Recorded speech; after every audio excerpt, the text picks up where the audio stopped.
साथियों नमस्कार, मेरा अभिवादन स्वीकार कीजिए।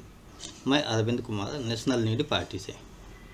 दरअसल आप जब धर्म की कसौटी पर, संस्कृति की कसौटी पर और कर्तव्य परायण की कसौटी पर कसते हो, आप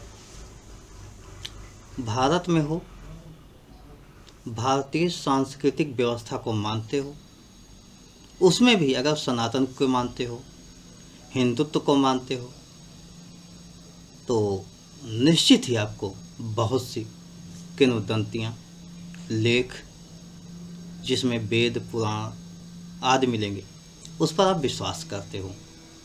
जब उन पर आप विश्वास करते हो तो एक बात आपके दिमाग में कभी न कभी सुनने में अवश्य आई होगी, कभी न कभी ध्यान दिया होगा कि भगवान विष्णु के कई अवतार हुए हैं, कई अवतार हुए हैं। तो आज कुछ लोग शख्स विशेष को, व्यक्ति विशेष को भगवान विष्णु का अवतार मानता है। अब भगवान विष्णु के अवतार के बारे में जो हमने पढ़ा है या जो आप लोग जानते हो, वो कर्तव्य परायण थे, कर्तव्यनिष्ठ थे। धर्म की स्थापना के लिए ही अगर अवतार होता है तो होता है। धर्म से विमुक्त नहीं होते, अपनी जिम्मेदारियों से भागते नहीं हैं, क्योंकि लोगों को एक मार्ग दिखाने ही तो उनका अवतार होता है, मार्ग दिखाने के लिए अवतार होता है। एक व्यक्ति को लोग आज भगवान विष्णु का अवतार बता रहे हैं, कितनी दुखद बात है। अब हम आपको ऐसे बताते हैं कि 5 अगस्त 2010 को दक्षिण अमेरिका का एक देश होता है चिली। चिली में सोने की खदान में 33 मजदूर फंस गए। अब 33 मजदूर फंस गए तो वहाँ के राष्ट्रपति जो थे, सेबस्टियन, उन्होंने अपना विदेशी दौरा, जहाँ वो दौरे में गए थे, वो वापस चिली वापस आ गए। वापस आने के बाद 3 अलग अलग सभी सरकारी संस्थानों के विभागों को इकट्ठा करके 3 अलग अलग टीम बनाई, टीम गठित किया, अमेरिका से मदद ली और उस समय नासा की स्पेस सेंटर से उन्होंने मदद ली। उसके माध्यम से ये पता किया कि हमारे 33 मजदूर जो फंसे हुए हैं उनकी स्थिति अभी क्या है। उनकी स्थिति जानने के बाद उनको भोजन पहुंचाने, पानी पहुंचाने के लिए ड्रिल मशीन से छेद किया गया और पहुंचाया गया। उनको 69 दिनों के बाद निकाला गया और उस समय राष्ट्रपति महोदय वहाँ पहुँचे। हर मजदूर जो निकलता उसे गले लगाते, उसे अपनापन बतलाते, मतलब सरकार युद्ध स्तर पर लगी थी। लेकिन इसी के साथ आपको ध्यान देना होगा कि हमारे यहाँ भी उत्तर काशी के सिलक्यारा सुरंग में 41 मजदूर दीपावली के दिन सुबह सवेरे फंस गए। किस कंपनी को ठेका दिया गया? देश में कंपनियों को ठेका कैसे दिया जाता है ये आप जानते हो। घड़ी बनाने वाली कंपनी को पुल के रखरखाव का ठेका दे दिया जाता है। सुई बनाने वाली कंपनी को हवाई जहाज बनाने का ठेका दे दिया जाता है। कॉपी किताब लिखने वाली कंपनी को ठेका दे दिया जाता है, जाओ गंगा नदी की सफाई कराओ।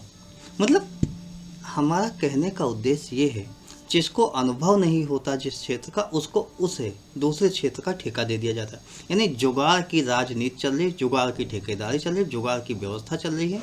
नौकरशाही पूरी तरीके से व्यस्त है जी हुजूरी करने में, और हमारे नेता जो आपके प्रतिनिधि होते हैं, जिन्हें प्रतिनिधित्व करना चाहिए, आपकी समस्याओं का समाधान करना चाहिए, वास्तव में वो कुछ नहीं करते। वो तो पूंजीपतियों की जी हुजूरी में व्यस्त हैं।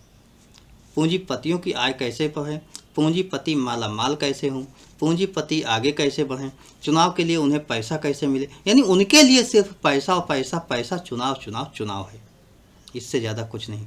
खैर 41 मजदूर हमारे यहाँ फंस गए हैं। सुबह 6:30 पर फंसते हैं। दीपावली का त्यौहार, इतना बड़ा त्यौहार, लेकिन आज तक वो मजदूर नहीं निकाले जा सके। लगभग 9 दिन होने को आया। अब कहीं जाकर हमारे केंद्रीय मंत्री नितिन गडकरी जी वहाँ पहुँचे, मुख्यमंत्री उत्तराखंड के पहुँचे। लेकिन ये बताइए, देश के 41 मजदूर क्या महत्वहीन हो गए? उनके लिए जिम्मेदारियां क्यों नहीं उठा रही? केंद्र सरकार युद्ध स्तर पर क्यों नहीं लग रही है? काम तो चल रहा है, औने पौने चल रहा है, जुगाड़ से चल रहा है, यहाँ से मशीन मंगाई जा रही, वहाँ से मशीन। अरे केंद्र सरकार अगर लगती, प्रधानमंत्री जी नेतृत्व करते, तो अब तक सही डायरेक्शन में काम हो रहा होता, सही दिशा में काम हो रहा होता। मतलब जो फूंक फूंक कर कदम रख रहे हैं, रिक्वेस्ट कर रहे हैं, वो ना होता। क्योंकि हमें नेतृत्व पर भरोसा है, प्रधानमंत्री पर भरोसा है, लेकिन वो काम करें तो ना, वो तो काम ही नहीं करना चाहते। वो क्या करना चाहते हैं? दरअसल वो क्रिकेट विश्व कप देखने जाना चाहते हैं, लेकिन मजदूरों की देख रेख के लिए वहाँ नहीं पहुँचते हैं। आप समझिएगा कि क्या हो रहा है इस देश में। और ऐसे ही व्यक्ति को लोग कहते हैं भगवान विष्णु का अवतार है। क्या आप मान सकते हो? मैं भगवान विष्णु के बारे में जितना पढ़ा हूँ, जितना सुना हूँ, किंवदंतियों के माध्यम से, किताबों के माध्यम से, उनका चरित्र उत्तम था। किसी समस्या से मुंह नहीं मोड़ते थे। समस्या के निदान के लिए, प्रत्येक जीवन को बचाव के लिए हमेशा समर्पित रहते थे। धर्म का जहाँ नाश होता था, वहाँ कहा जाता है कि वो सजा देने में भी पीछे नहीं रहते थे, धर्म को बचाने के लिए। लेकिन 41 मजदूर फंस गए, उसमें धर्म कहीं नहीं है। वो तो अपनी ड्यूटी करने गए थे, अपने परिवार के लिए कर्तव्य, जो उनका कर्तव्य बनता है उसके निर्वहन के लिए गए थे। परिवार की जिम्मेदारियों का निर्वहन उनका धर्म बनता था, उसके पालन के लिए गए थे। मजदूर गए कहाँ थे? पश्चिम बंगाल से, बिहार से, उत्तर प्रदेश से। और यहाँ की सरकारें कहती हैं कि हमारे यहाँ कुछ नहीं, बेरोजगारी नहीं, सब चकाचक है। अरे चकाचक है तो लोग आपके यहाँ से मजदूरी करने अन्य स्थानों पर क्यों जा रहे हैं? अभी उत्तर प्रदेश में योगी जी को देखा जाए तो कहते हैं कि हमारे यहाँ सब चकाचक है, कोई दिक्कत नहीं। लेकिन उत्तर प्रदेश के ही लखनऊ रेलवे स्टेशन पर आप पहुँच जाओ, सुबह से शाम तक वॉच कर लो, कोई भी ट्रेन ऐसी नहीं होगी जिसमें जनरल क्लास के डिब्बे देख लो, जनरल डिब्बे में आप घुस नहीं सकते हो। तो ये हालत है। इस तरीके से लोग मजदूरी करने जाते हैं और कहते हैं हमारे यहाँ तो सब चकाचक है। खैर, जो भी स्थिति है, लेकिन मैं ये कहूँगा कि उत्तराखंड के उत्तरकाशी के सिलक्यारा सुरंग में जो 41 मजदूर फंसे हैं, उनके सकुशल निकालने के लिए केंद्र सरकार को अपनी विशेष भागीदारी निभानी चाहिए, विशेष योगदान देना चाहिए। और भगवान विष्णु के अवतार हैं, कोई भगवान विष्णु का अवतार नहीं हो जाता। ऐसी कपोल कल्पित बातें मत कीजिए। ऐसी झूठे बातें करने का कोई मतलब नहीं है, क्योंकि लोग इतना जानते हैं, इतना समझते हैं और भगवान की महिमा को भी जानते हैं। भगवान की महिमा को कलंकित मत कीजिए, उसे बचा कर रखिए। अपने हिंदुत्व को, सनातन को, भारतीय सांस्कृतिक व्यवस्था को बचा कर रखिए। किसी भी ऐसे अरे गहरे व्यक्ति की भगवान विष्णु के अवतारों से तुलना करने की ज़रूरत नहीं है।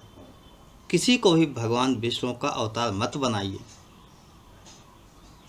हो सकता है उस शासन के शीर्ष पर हो तो कभी कुछ पुण्य किया रहा हो, उसका फल प्रसाद उसे मिल रहा हो, लेकिन उसका मतलब ये नहीं हुआ कि आज उसका जो कर्तव्य है वो कर्तव्य से भाग ले और हम जयकारा लगाएं। बिल्कुल नहीं लगा सकते।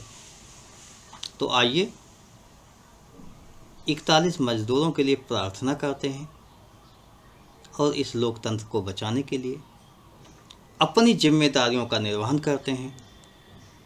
तमाम प्रतिनिधियों के माध्यम से, सरकारों के माध्यम से उन्हें ये चेताते हैं कि तुम्हारा दायित्व क्या है, इसे समझिए, इसे जानिए और विषय को संज्ञान में लीजिए। युद्ध स्तर पर काम कीजिए, हमारे 41 भाइयों को बचाइए। धन्यवाद साथियों। जय हिंद, जय भारत।